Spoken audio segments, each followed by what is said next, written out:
Welcome to Redhead Rewriting Reality by Kimberly Sue Iverson, the story of my life as I figure out who I am after a lifetime of abuse and share my journey with that.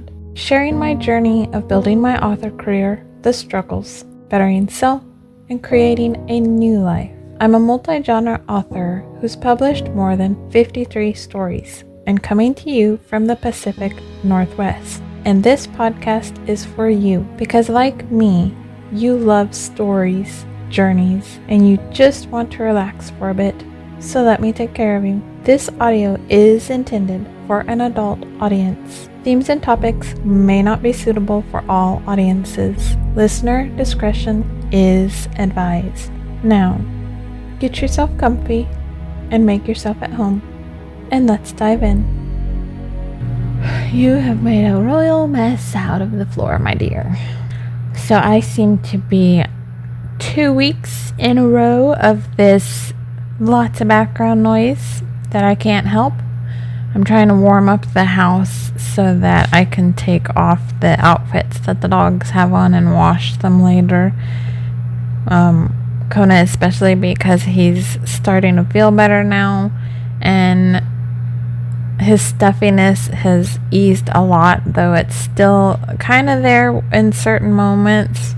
It's not really a stuffiness like, a cold where you have dripping kind of stuff. It's just deep in his nostrils. It's just stuffy and hard to breathe when he moves a lot. But it's doing a lot better as long as he doesn't overexert himself. And he's decided to root and scratch his little nose and rub his nose on the blanket in front of me.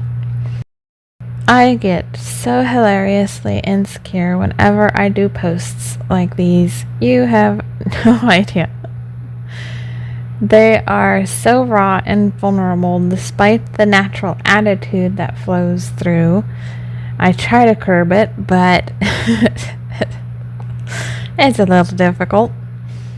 But I sort of made a bit of a promise to self about being open, that I won't censor myself even if it means alienating people and making them hate me. I'm doing it more for those who are like me, who felt too alone for too long and too much on the outskirts. Everything was wrong and a failure to people around me, despite me doing my absolute best to fit in, to be what others wanted, even if it meant being myself at the time. That one, though, was weird, and why are you acting that way, and too much. So I forced her back down. Now I'm trying to find her again through doing this, telling her to come out to play, that it's okay. Those ones are gone, and I'm going to protect you from those types now. There are better around us and out there, but she is still too insecure and afraid to show herself all the time. I am trying my best to find her again. So this is for that person who relates to just anything that I'm going through. It doesn't matter if it's a man, you're a woman, or anything else. It matters only that you relate. I had this interesting conversation with this guy who popped up in my messages a few months ago. Yes, one of many. I attract a lot of men, and they tend to always come back because, as one said, I give good conversation. Or another had said he often feels like talking to others is like talking to a wall. I stimulate brains, in other words. So naturally, I draw in men especially who crave conversation. I know it would surprise a lot of people to find out just how much men can delve into things and talk about, and how deep those conversations can go. If you're able to hold your own with it and offer something to that space. I get some women too, but mostly the majority who message me are men. It is a huge push for me to market more toward my male audience right now, to draw them in as well. It seems like so few get good conversations and quality feedback or back and forth So when they find someone who can offer it, it's like eating a good meal after relying on soup for weeks on end. There is something beyond satisfying to us when we find that person, isn't it? I know for me it often is. Also, bonus points if that person truly seeks nothing from you, but is happy to engage in conversation for conversation's sake.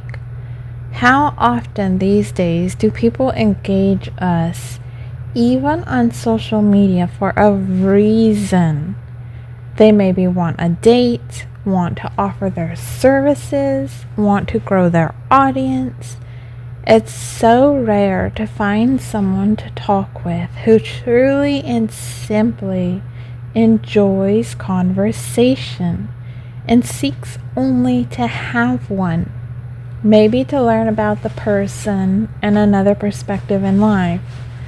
I am one of those.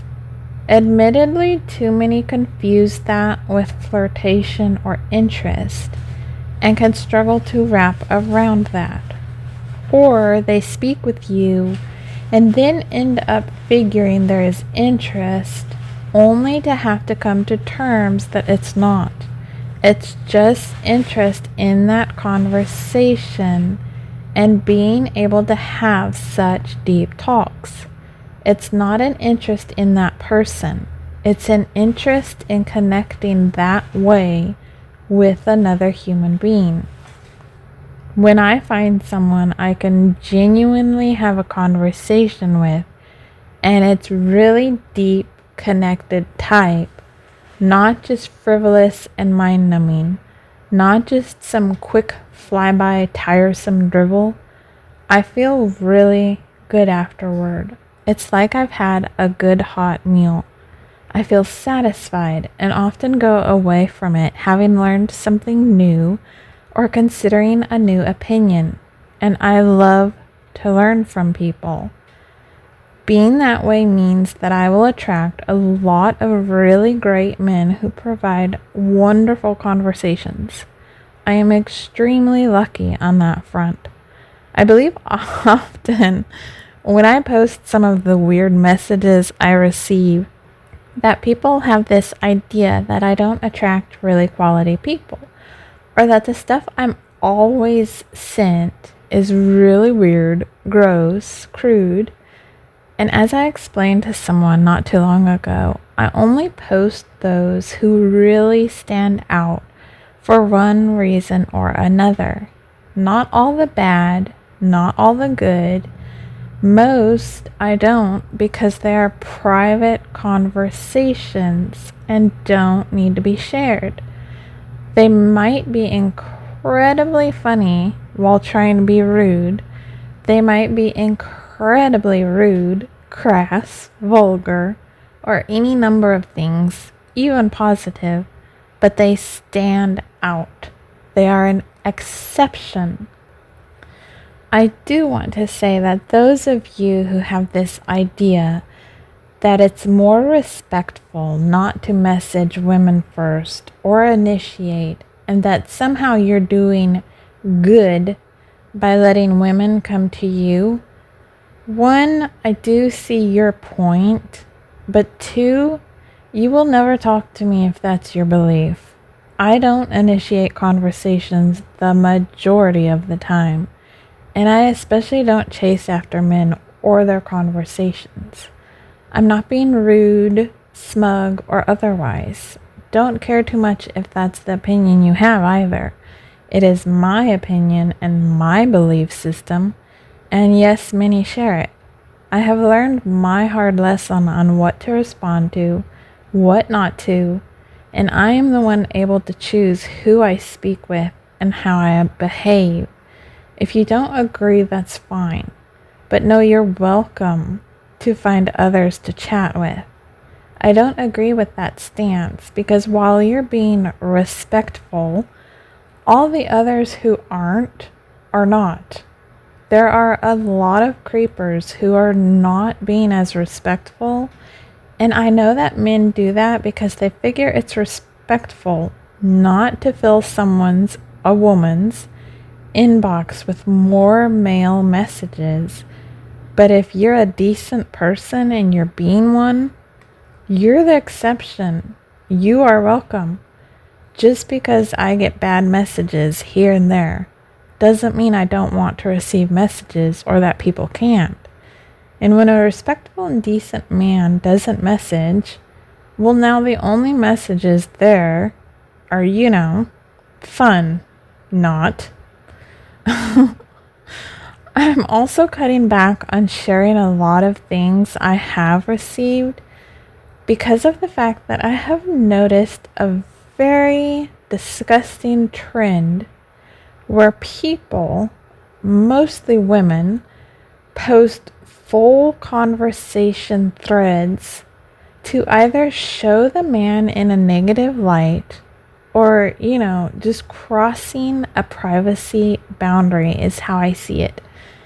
If I'm in a private message with you and you're sharing that whole thread, unless it's me blatantly cursing and I run a business, so you're trying to say, show the world the person behind it, or it's like a death threat or similar where it's a good reason to share, I just think way too many now simply share them to be like, look at this a-hole. Am I the a-hole?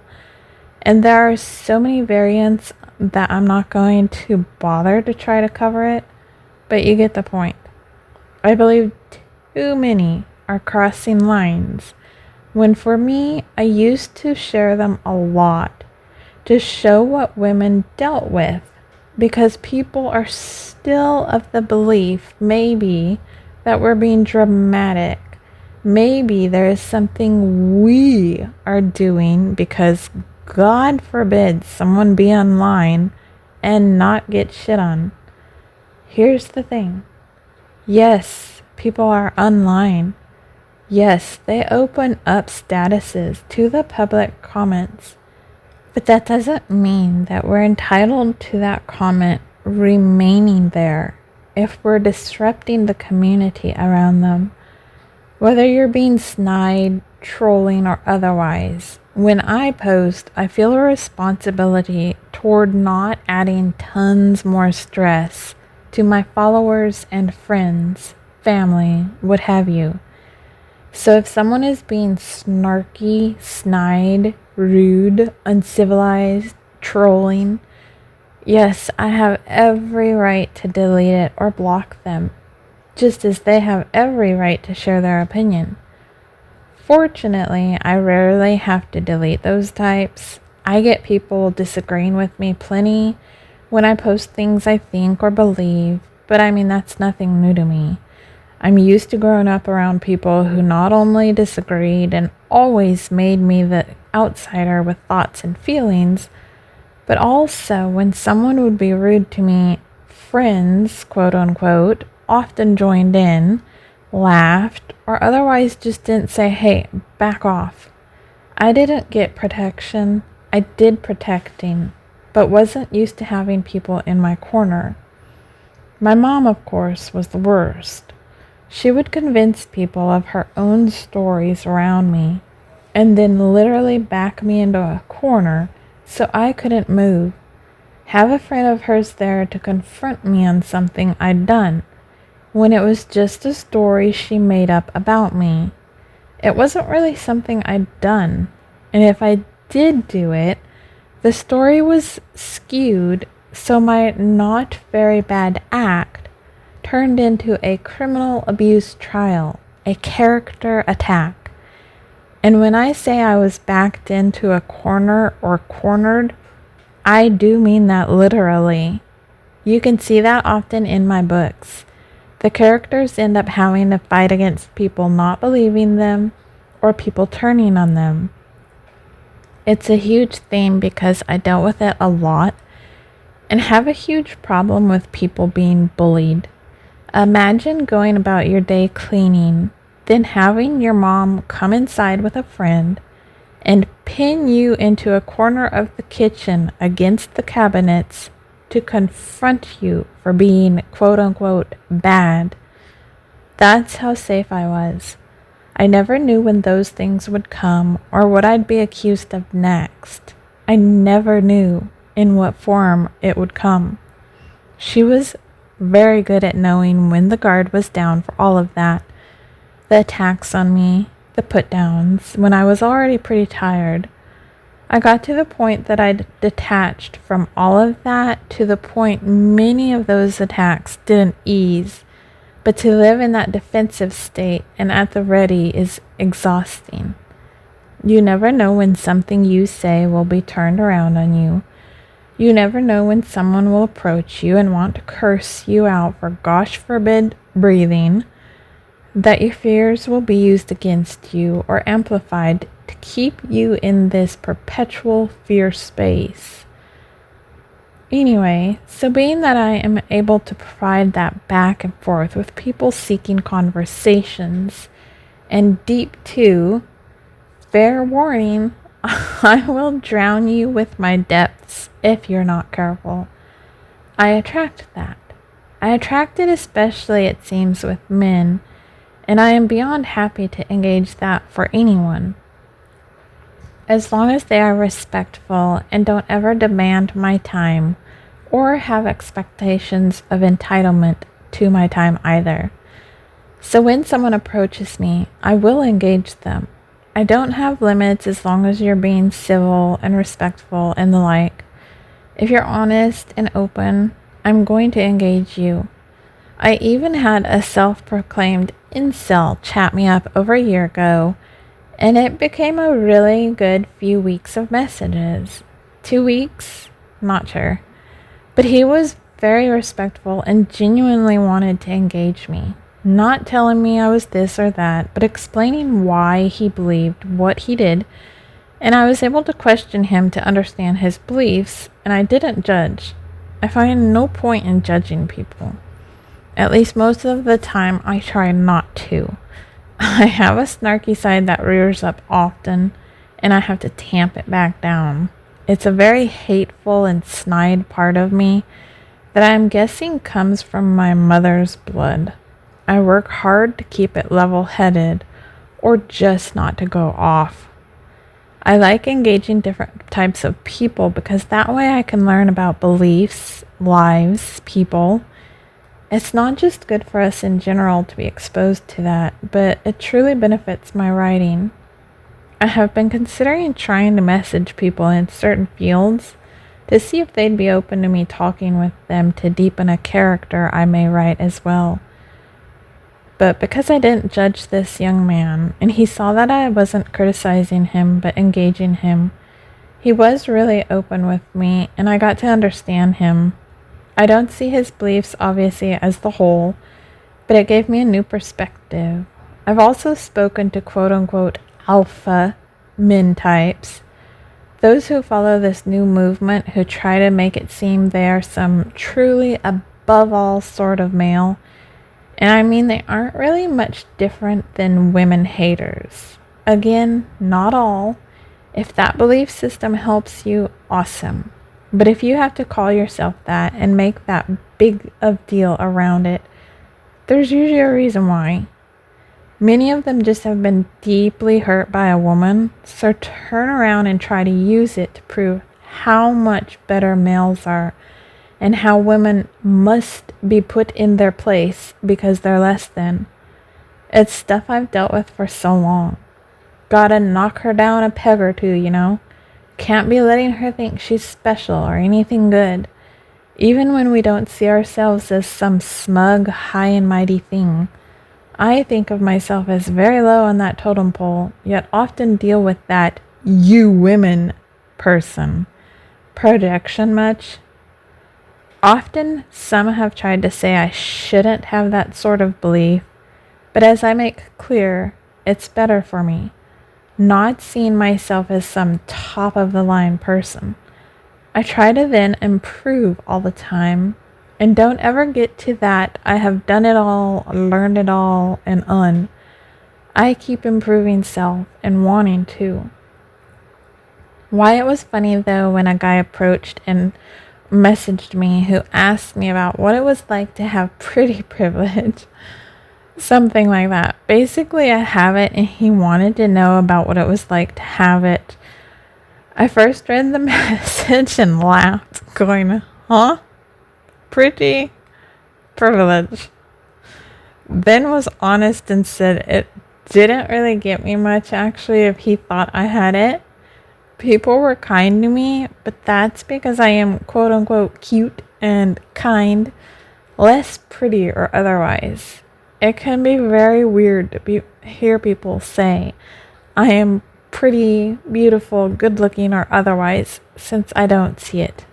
I don't. I'm not fishing for compliments.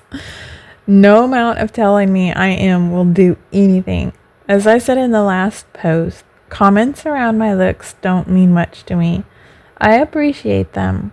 I can enjoy hearing them. I'm flattered when people think so, but that's a subject that rarely can touch me. If I'm in a relationship with you, then maybe your comments will affect me. That's the person who often has weight for what they say. Someone I grew up with, someone I have known all my life, and I value their opinion. Just random people, it's little. And yes, it's certainly an insecurity and a quote-unquote issue, if you will. It's just how I'm built. Probably stems from all the abuse around my looks, just like the negative comments I'd spoken about recently. I feel the same around a lot of things said about me or to me. Mostly the praise stuff. I don't feel deserving, doubt it, always want to push against accepting it. At least now I can accept it. Gracefully say thank you and leave it at that. Just don't get inside my head during those times.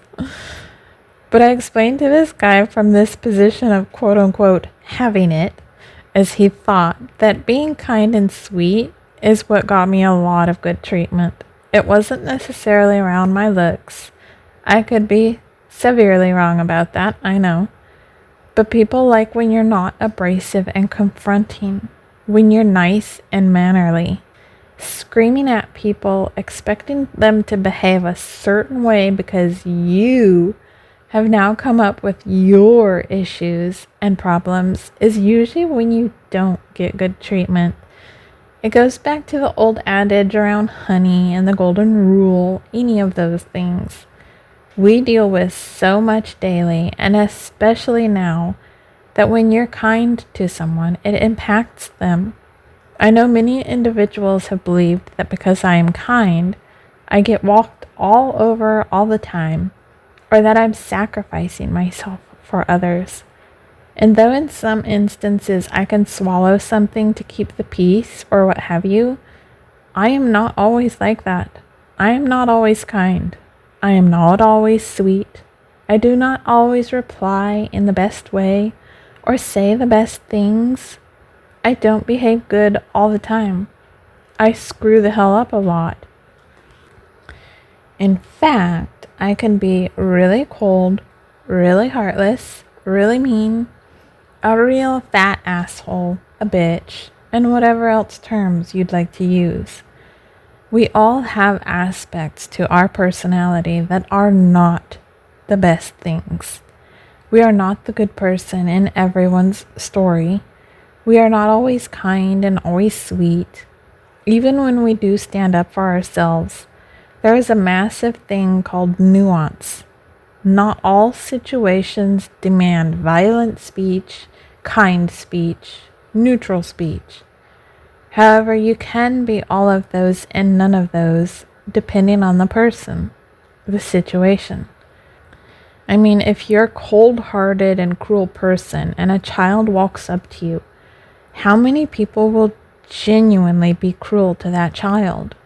You have to be one special case, no matter how hardcore you are, to then be mean to that child, to not offer a smile. Just like you can be the sweetest person on earth, and if some guy or woman comes running up and starts to slap you and attempts to abuse you physically, you're going to potentially react. You're not going to keep being struck and very kindly say, "Would you be so nice as to stop that?" No. Nuance happens with every reaction, every person, every interaction. We can do better. We can learn from all of those experiences, but we are not just one moment or one time. It's why I watch for patterns of behavior when I talk to someone or when I interact and decide whether to keep them in my world, on whether to continue to engage them. I judge on a whole. It's similar to this one status I saw online the other day when I logged into Threads to see if I had notifications. Usually about the only thing I do on socials right now. Log in once or twice a day to see if I have notifications, then that's it. Maybe post something. I swear a lot. I swear also a lot are fake AI people or something. I don't know, but the posts or comments can come across as very weird. But I'd seen this woman post about how she was happy for her friends being with someone, but often could also feel very sad that she hadn't found that person for her yet. And yet people were instantly diagnosing her with all sorts of beliefs and thoughts. And I thought, yeah, I relate. You can be happy and feel sad at times that you haven't gotten lucky in that space. And yeah, know-it-alls, don't worry. It's just on me. I'm just a failure of a human. It has nothing to do with the other side of it. Nope. It's just a me issue. I mean, I'm totally aware of it. Next question.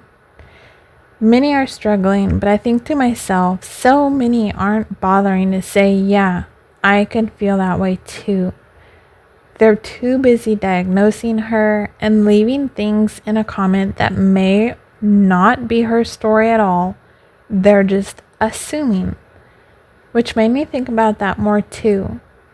We need to get way better about asking questions and being more curious and accepting of not knowing it all or having all the answers. Be stupid. Accept we are. Accept we know little about the person or the situation and ask them more around, say, why do you believe that? Why are you feeling that way around it? Not just quickly reply and scurry on past the post to the next patient to diagnose. Nah, people are too busy using therapy words against people, assuming the terrible intentions, assuming they have all the answers. And if they do ask questions, it's a very snide way of doing so. Do you think maybe you're the issue? And if people happen to argue against it, well, you posted publicly and sought opinions. Oh, right. I was silly enough to think humans could be kind to one another or not be an asshole and actually offer decent advice. That doesn't mean I don't expect negative. But that's also a choice we all make. And a lot of these negative comments now are just people going around trolling people for kicks. There is zero outside of that, save for wishing to comment to troll. So where's the real help for this person seeking comments and genuine advice? Where among all the hate is that one voice saying, I get it? It's getting harder to find that. Worse, people don't get that the more that it happens, the more people will stop posting online, stop wanting to socialize offline, stop wanting to connect, not just offline. I see that too all over the place. Many are no longer dating because of what it's like. Many are no longer trying to do much of anything and opening the entire society to a space of very bad consequences in time. It's dramatic to say, and I get that, but that one shitty comment that you left started the wave. That one snarky shit post you shared to hurt another started that wave. And yes, I am there too, right in the midst of the stupidity. It's not just about protecting our lands from chemicals or our bodies, but our mental states, our relationships with people, even random strangers. Go down the line and look at how so many behave, and then look at the future path of that. Still want to shitpost about them? And again, I am included in this. It's why I have started to pull back on so many ways I behave online, realizing here and there letting that loose if I'm in a mood is fine, but overall constantly doing so, constantly giving into those things, I do not want to be responsible at all for your mental health declining even more. I do not want to be responsible for adding to that shit you're dealing with, or confirming that you should give up on dating, or on and on. Am I responsible wholly for all or each or one? Absolutely not. That doesn't mean I can't take responsibility for my actions and try to be better about it all the time, and adopt a sense of responsibility for the people around me. But so many also don't ever consider that part of some cultures' upbringing is that they are not one lone entity in the world, and that's all that will ever be, which is why they seem so much better. They represent their family, their culture, their country. They are part of a whole, not a singular. They know everything they do impacts everyone around them, and they work hard to just be a little better about that. Community has stopped meaning so much to so many, and it's all about only them, only what they can get, what they can achieve, which is why too many are dealing with loneliness these days. You can be surrounded by people, groups, friends, family, the internet social sphere. Trolls certainly help. I recall a person leaving a random comment on one of my statuses, and I confronted her and asked her, "So where did I say that? Show me one status where that statement is true." She replied, "Oh, sorry, I wish you the best," or some weird statement like that, which just said to me that she didn't read the status. She was just going around typing weird stuff on statuses to get a reaction from people. Someone will want to say I live under a rock, or some really naive and arrogant know-it-all yet again statement, and don't realize I was that person. When the internet first came out, it once didn't exist. But when it did, people only really had chat rooms or message boards to engage each other with, and that was if they worked. The internet was hit or miss. Dial-up didn't exactly have a great ability to work. There weren't phones in our hands and the ability to type in something and quickly respond to a ton of people. It was type a status, hope it posted on the chat room, and then wait for people. It was a lot of work. I had come across this one chat room, which was sort of like an underground one.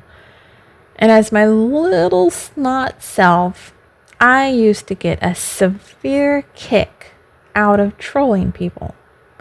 I would talk to some, but most I didn't care about. I didn't know those people. I had no ties to any of them. I didn't want to make friends, and when I turned off the computer, they didn't exist. So I had zero care in the world at all toward their feelings, toward what I did to them. And unlike now, unless you were a sleuth at the internet, and most didn't do that anyway, the repercussions from that behavior weren't there. So I would spend hours just trolling the absolute hell out of anyone there because I could, because they got wound up. I knew how to poke, and I poked. I wanted to get a rise out of them. I was a master little shit of a troll for a very long time online. Was it good? No. I was in my late teens and bored, always angry at the world, depressed, and all the lovely teen things that we deal with. So not only am I used to that and have lived with that online for over 20 years, I've dealt with it offline and was that same little asshole offline too. It isn't that I'm some soft-hearted and naive child not used to people being total shits to each other, or that I have never been that either. It's simply that now when I look at all of that, I think is how disconnected people have become from one another, and how they purposely want to act like those same teenagers while they are grown adults, and how disconnected it makes us over time. This isn't just banter anymore, but actually attempting to squash others to feel better about self. I can simply just not like it and be annoyed or frustrated by it without not being aware of it, without anything. It simply is a fact in my world that I now grow really annoyed when I see someone post online and get a ton of bad comments, to the point that I know many of us aren't posting and being the way we were because of that. Because at some point around when the current president first got elected, people really started to shift behavior online to full-on attack people just because they could, acting like they were 20-year-old hormonal teenagers. And I personally feel like we have way better in us, that we are capable of being far better than that. I know it does start with that person who wants to build the community though, like me in my case. We have to be better about blocking people who act like that, not because we're some softy snowflake is the term, but because it says this behavior is allowed to permeate the world. This behavior has no consequences. Imagine going into work tomorrow and someone starts to throw papers all over the office and screams curses at the people all over. Would there be repercussions? Yeah. If there weren't, they'd keep doing it. Others might. Then everyone is that way. I believe we should be better about that online. See someone acting like a child to people, block them. Not because we're unable to handle it, but because then it shows the people around us, hey, I have your back. I'm not going to allow this childish adult to bring snarky, nasty attitudes to my community I'm building, so that you're able to comment safely without concern that you're going to be flooded with silly behavior from someone. But then, maybe as someone believed of me, I just live in a fantasy world where no bad happens and unicorns and fairies exist.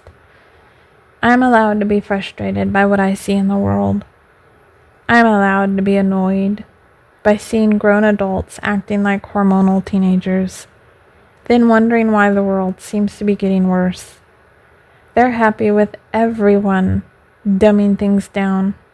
Maybe I am naive, and I accept that. To think that at the end of the day, being kind to someone so you don't further mess their head up, is a better way to live than to make someone feel more lost, more alone, more inept, worse as a human being in general. Maybe it's naive to want to leave people better than the way they were, and not assume everyone is a doofus doing things just because they're dumb. Maybe they're just making constant mistakes, though they're trying really hard not to. And maybe they're doing their best. Maybe they're fighting against a world that isn't fit for them and seem to constantly fail. Maybe while all the choices and decisions worked out for you, and you got lucky with all of them, theirs didn't, through absolutely no fault of their own. I had the Martin Luther King Jr. speech come to mind as I sat back down to this after taking Lucy outside to potty. I have a dream. Only in my brain it was to think, maybe I'm just tired of people deciding that others are horrible, not based on skin color, though frighteningly I have seen on X a few too many full-on statuses around racism of that nature.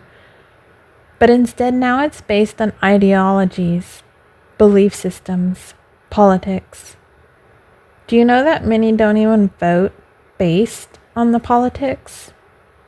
It's just a name they recognize when they go to vote.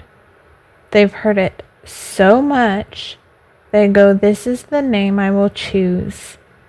We contributed every post we made filled with hate, talking about them, discussing them over and over and over.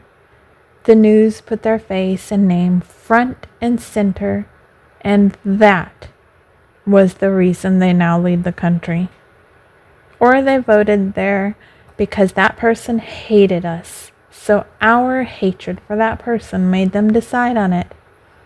I could go on. The point being that now they are labeled something because of that. The point being that we now have decided the new segregation is around politics, phone operating systems, labeling our age groups to make one better than the other or one worse than the other. I know those have always existed, but my patience for those things has grown thin. We are still very much in high school. And instead of society progressing into a better and more accepting space, it's just discovered the new way to separate and hate one another that isn't as obvious as skin color and religious beliefs. I was going to say gender, but that seems to be the new one too. What about, I don't know, hating the real people?